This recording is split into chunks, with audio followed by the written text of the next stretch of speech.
It's Slatter with GTA Sports, and welcome to another edition of GTA's ISO Mode.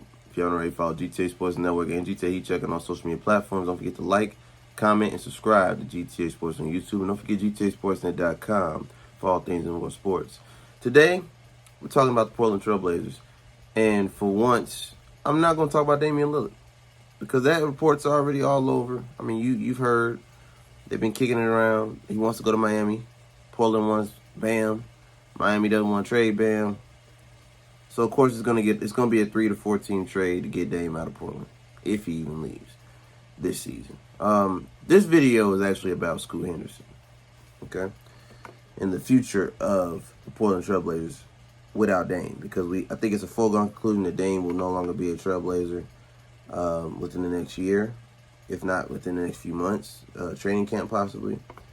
Well, I want to talk about Scoot Henderson, somebody who I believe should have been the number 1 overall pick this year. Clearly, the hype was around Wembanyama, which, if you check out my last video, I talked about him being 7'5", gave him the advantage over Brandon Miller and Scoot Henderson, and the reason why they got knocked to number 2 and number 3, respectfully. But what y'all got to understand is Scoot Henderson is already built for the NBA. And I don't mean that just in his build and weight, being 6'2", 195 pounds, which is a tank at that height. But y'all got to remember, he played 2 years in the G League Ignite. And for those who don't know what that is, that's the NBA's development team for when they feel like you're NBA ready without having to go to college. And he had offers at Auburn and Georgia, so let's not sleep on that. He was definitely D1. Ole Miss, Florida, Florida State, Georgia Tech, just to name a few. Scoot Henderson needs Dame to move on. In order to build and be the player that he was drafted to be at the number 3 spot, that was Portland's way of telling Dame, thank you for your services. We appreciate what you've done for this franchise for the greater part of a decade. We're ready to move on. Joe Cronin, who's the new GM over in Portland, is not the one that drafted Damian Lillard. His relationship was with the previous GM. His new GM is not just willing to let Dame walk for a bag of chips and a Pepsi. Okay? He wants some quality picks and 2 players, not just role players, 2 players of value. The Miami trade gets real sticky when you put it in that perspective, because if they're not willing to move off Bam Adebayo, and we know Jimmy's off limits, who do you have other than Caleb Martin, who you just re-signed to a contract? They don't want Duncan. They don't want Hero. That's what kicked the deal the first time. They tried to throw Hero in the mix. They don't want Hero. Not only is he damaged goods, they don't believe that he's the player that they need when they already are guard heavy. That's the thing.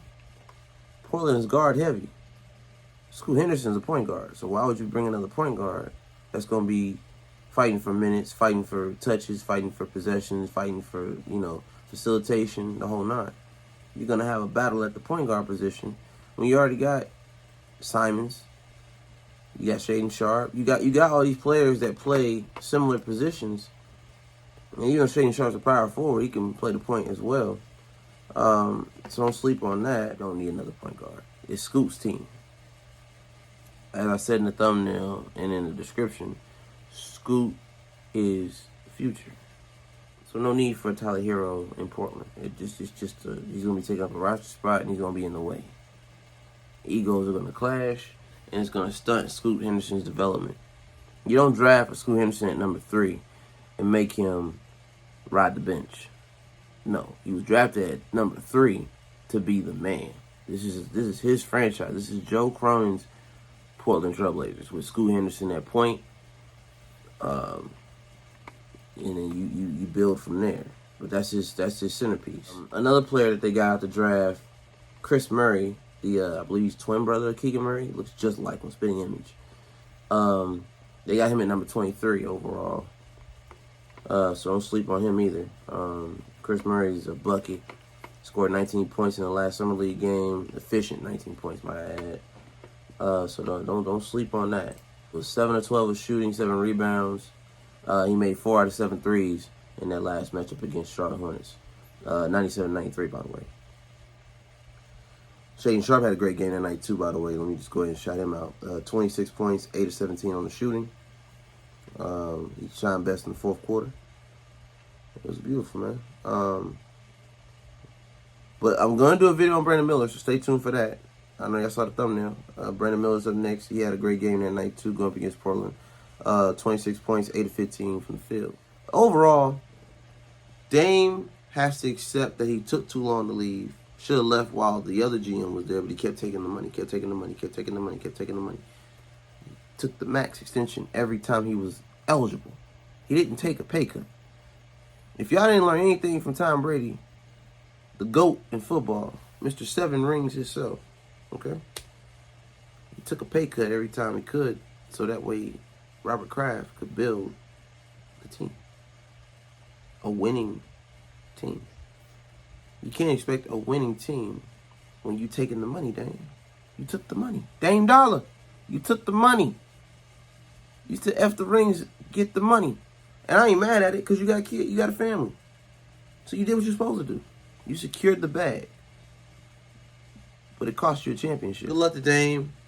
Respect the craft, respect what you've done to the league and what you've been able to contribute and give back to the game.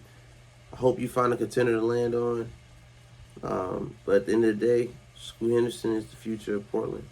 Now, does this mean that they're going to be contenders in the next 5 years? Probably not. Portland's just not a desirable location for free agency. Players, you have to literally build through the draft. And hence the reason why Joe Cronin is trying to get picks for Dame so he can build his team up in the next 4 to 5 years of his tenure. Makes sense from a business perspective.